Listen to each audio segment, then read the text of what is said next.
रात के 2 बजे एक थानेदार ने मजिस्ट्रेट के घर में घुसकर कहा, ये लो बात करो डीआईजी ऑपरेशन लाहौर से। तो इस पर जो मजिस्ट्रेट साहब है उनको गुस्सा आ गया। उन्होंने ना सिर्फ उस थानेदार को उस वक्त घर से निकाल दिया बल्कि उसके खिलाफ एक एफआईआर भी दर्ज कराई, चादर और चारदीवारी के तकद्दुस को पामाल करने की और एक मजिस्ट्रेट के साथ हतकमीज रवैया रखने की।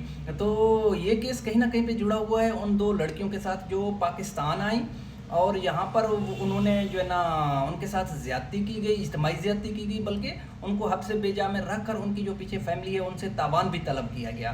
तो क्योंकि अब वो लड़कियां बाजियाब हो चुकी थी, उनको वापस अपने घर जाना था, तो सिस्टम ये चाहती थी कि किसी ना किसी तरह से उनका जो 164 का बयान है उस पर मजिस्ट्रेट से साइन करवा लिए जाएं। क्योंकि जब ये लड़कियां अपने घर पहुंची तो वहाँ पर उन्होंने इस टॉपिक पर मुंह खोला या फिर उन्होंने इस टॉपिक पर किसी किस्म की कोई वीडियो बयान रिकॉर्ड करवाया तो फिर हालात मुख्तलिफ हो सकते थे। तो इसी जल्दी में वो रात के 2 बजे थानेदार साहब जो ना पहुँच गए मजिस्ट्रेट के घर। तो वहाँ पे सिस्टम उल्टा पड़ गया। मजिस्ट्रेट साहब को सलाम है जो डट गया, उसने जो है ना इन तमाम चीज़ों को इग्नोर नहीं किया बल्कि उसने एफआईआर दर्ज कराई। यहाँ पर ये सिस्टम के लिए एक चैलेंज है, ये सिस्टम का एक इम्तिहान है, क्योंकि यही अदलिया, इसी अदलिया ने इस सिस्टम को इतना मजबूत किया कि इन्होंने अपने मुखालिफिन को कुचल कर रख दिया। इन्होंने अपने मुखालिफिन के चादर और चारदीवारी का तकद्दुस पामाल किया, तब यही अदलिया खामोश रही। जो सहाफ़ी हैं उन पर एफआईआर करवाए, तब ये अदलिया खामोश रही, ये अदलिया नहीं बोली। हमारे सामने मुख्तलिफ केसेस हैं इन पिछले 3 सालों में।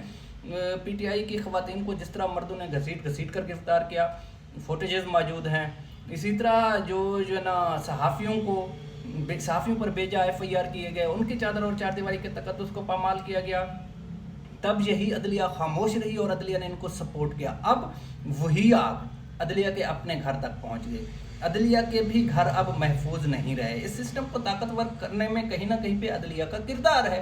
अब ये अदलिया के लिए इम्तिहान है, क्योंकि जब आग उनके अपने घर तक पहुंची है तो अब उनको सोचना चाहिए कि ये जो सिस्टम है ये आगे कहाँ पे जाकर ब्रेक लगाएगी। क्या दूसरे जो जजेस हैं उनके घर महफूज रहेंगे?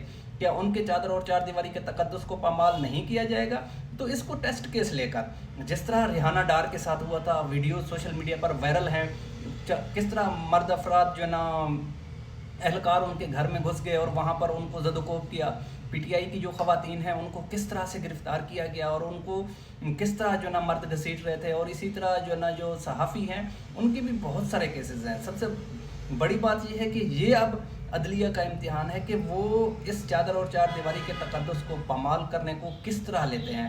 आया कि वो उसी दर्द को महसूस करते हैं जो पिछले 3 सालों से एक आम पाकिस्तानी कर रहा है। बाकी वो जो लड़कियों का केस है उस पर मैं मुकम्मल तफसील से आगे चलकर एक विला करूँगा। ये सिर्फ मैं अदलिया को और उस मजिस्ट्रेट को खिराज तहसीन पेश करने के लिए कर रहा हूँ जिसने इस बात को बर्दाश्त नहीं किया कि रात के 2 बजे जहाँ पे वर्किंग आवर नहीं है तो किस तरह उनके चादर और चारदीवारी के तकद्दुस को पामाल करके उसके घर में घुसा गया। वहाँ पर उस मजिस्ट्रेट साहब ने एक स्टैंड लिया और उसने बेहतर स्टैंड लिया।